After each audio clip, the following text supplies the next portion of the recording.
commencé la morphopsychologie, en fait, c'est une histoire assez spécifique parce que je coiffais en fait le fils du docteur Cormand qui a créé la morphopsychologie.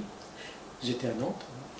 Et en fait, je lui ai demandé, alors je suis incapable de me rappeler pourquoi effectivement il faisait cette morphopsychologie et pourquoi je m'y intéressais, mais en tout cas je me rappelle lui avoir demandé, est-ce que c'est vous qui faites de la morphopsychologie d'après ce qu'on m'a expliqué. Et il me répond là-dessus, non, ce n'est pas moi, c'est mon père. Ah, bon.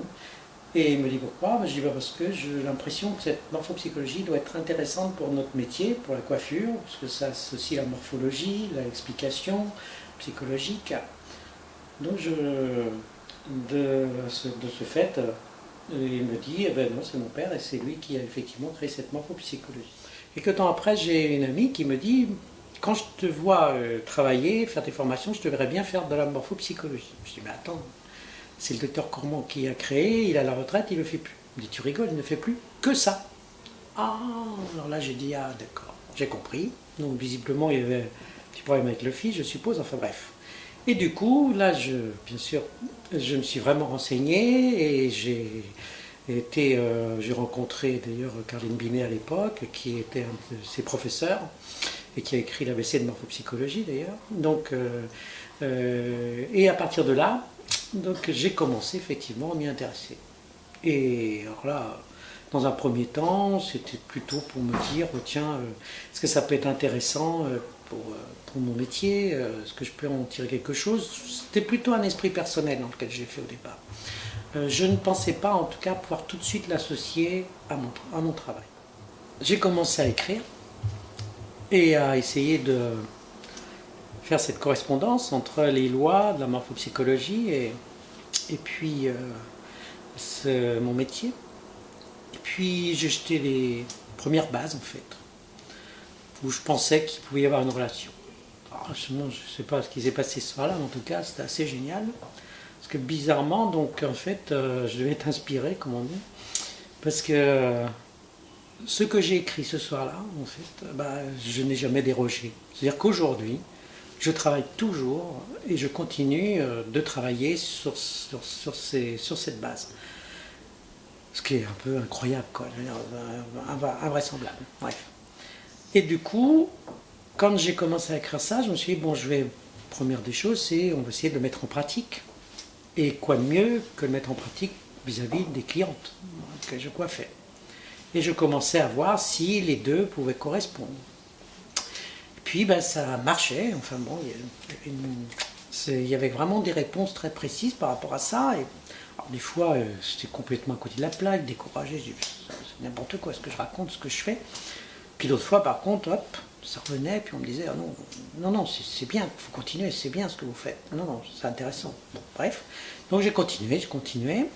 Et là, j'ai tout doucement, au fur et à mesure, j'ai affiné en quelque sorte cette relation. Et puis j'ai surtout validé, expérimenté, par l'expérimentation, tout ça, j'ai validé. Bon, j'ai même fait des choses assez incroyables donc là-dessus, donc sur des expériences qui en fait, je me disais, bon, si je fais ça, logiquement, ça ne devrait pas être bien pour la cliente. Mais je ne disais pas, bien sûr, parce que si je lui disais, ça perdait, l'expérience n'avait plus de valeur, et je le faisais. Et du coup, bien sûr, un coup de chance, dans un sens, pas pour la cliente, mais pour moi, ça marchait.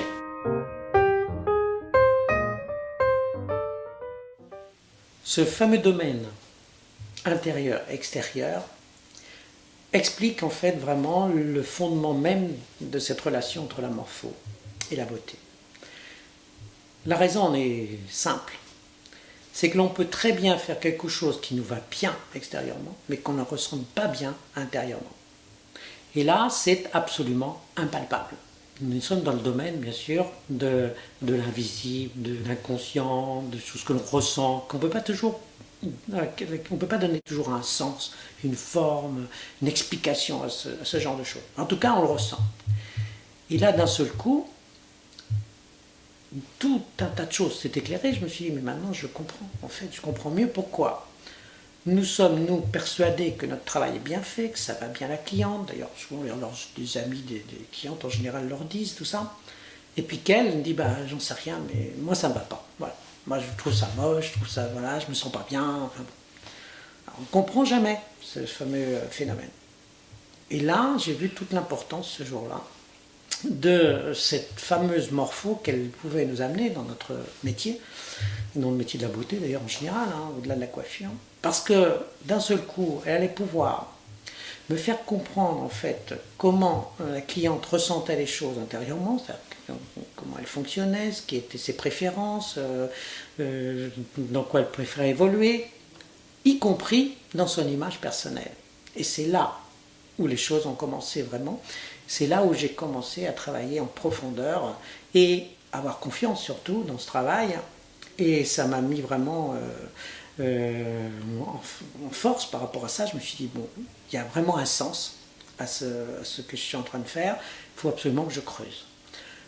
Ce qui n'était en fait avant qu'une, on va dire une intuition, en fait, voilà, un ressenti dont je ne sais d'ailleurs d'où ça vient, hein, c'est inexplicable, hein, je ne peux pas vous l'expliquer. En tout cas, est devenu une réalité ce jour-là. Et je me suis dit, ça marche. Et quand ça marche, alors là, on n'abandonne plus. Et là, j'ai commencé le travail de fourmi et des expérimentations. À partir de là, j'en ai fait de multiples. Donc, que ce soit en permanent, bien sûr, mais en couleur, en coupe, en coiffure, en structure, autre, en make-up, enfin tout. Pour essayer de comprendre effectivement à chaque fois si ce que j'avais mis en place au niveau de la structuration et le plan en fait, établi, ça pouvait effectivement fonctionner et comment à partir de là, on allait pouvoir beaucoup mieux conseiller les clients tout simplement, en disant à mon avis, ça ne doit pas être fait pour vous pour telle ou telle raison. La grande différence par rapport à avant, c'est qu'avant on ne pouvait pas donner de raison. On finissait par dire, bon bah si ça ne va pas, ça ne va pas. On n'avait pas d'explication concrète. Là, on a une vraie explication concrète.